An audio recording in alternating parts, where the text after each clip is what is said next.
Welcome to our brand new series, lifting the lid on what it's like to live in some of the UK's most desirable locations. I'm Bryn Lucas, and today we're investigating the beautiful and historic university city of York in the north of England. No matter where you might be house hunting, you're going to need one of Phil Spencer's Move IQ property reports. This is a deep dive into any individual property in the country, what it's sold for in the past, how easy it might be to get planning permission, the schools and leisure centres, what the neighbourhood is like for crime, and a whole load more. Just click the link below or visit moveiq.co.uk, where you'll also find masses of advice, shortcuts and help for home buyers, sellers and renters. Don't forget to subscribe to this channel too, as we have more area guides as well as essential info on all things property related. So let's get started with our guide to York, which sits between two rivers in the stunning North Yorkshire countryside. Once home to Romans and Vikings, many of York's medieval buildings and streets are still part of the city today. It's home to both a castle and cathedral, along with magnificent Georgian houses and a Victorian railway. Everywhere you look, there's a little piece of history, but you're not in a living museum here. There's plenty of modern day life with quaint boutiques, independent stores and shopping centres. In fact, York is home to over 2,000 shops, and it feels like there are just as many places to eat. If you fancy a fun, affordable bite to eat, head to Shambles Market to sample York's street food scene. Burritos, gourmet hot dogs, Thai food to go, you name it, it's got the lot. For special occasions, try Le Couchon Aveugle. If you love your pub grub, head for locals' favourite Lamb and Lion Inn. And in the evenings, there's even an underground cocktail bar featuring tapas with a Yorkshire twist, if you can imagine such a thing. But York offers a lot more than booze, food and shopping. There are Roman baths, ancient churches, a windmill and a cat trail. Yes, there's a walking trail linking about 20 statues of cats around the city. If the idea of living in one of England's most beautiful cities appeals, where should you start house hunting?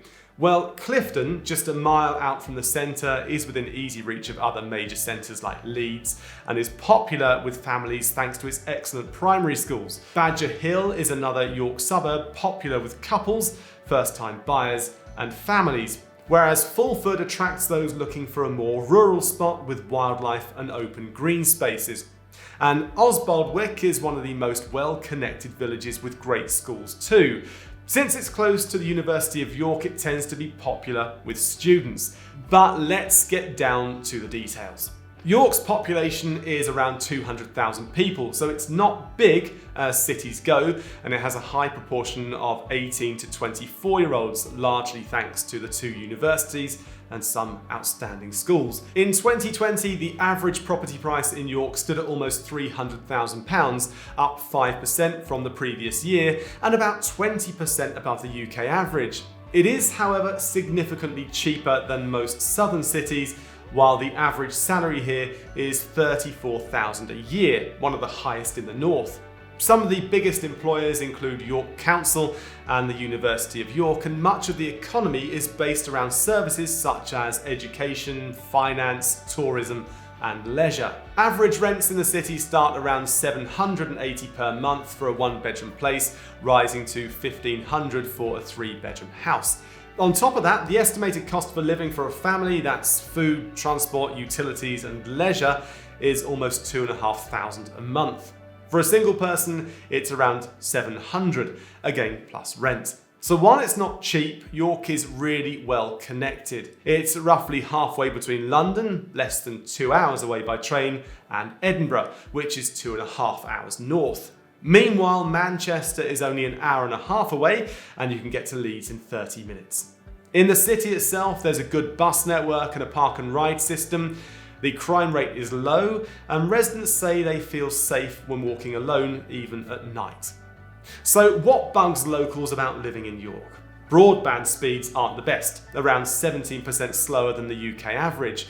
Tourists can crowd the streets and hog the parking spaces, and traffic can be a nightmare. And proud locals will constantly be reminding you of the fact that York is home to some of the finest medieval walls in Europe. If all this has got you thinking about investigating new locations to call home, make sure you subscribe so you don't miss our next episode. See you next time.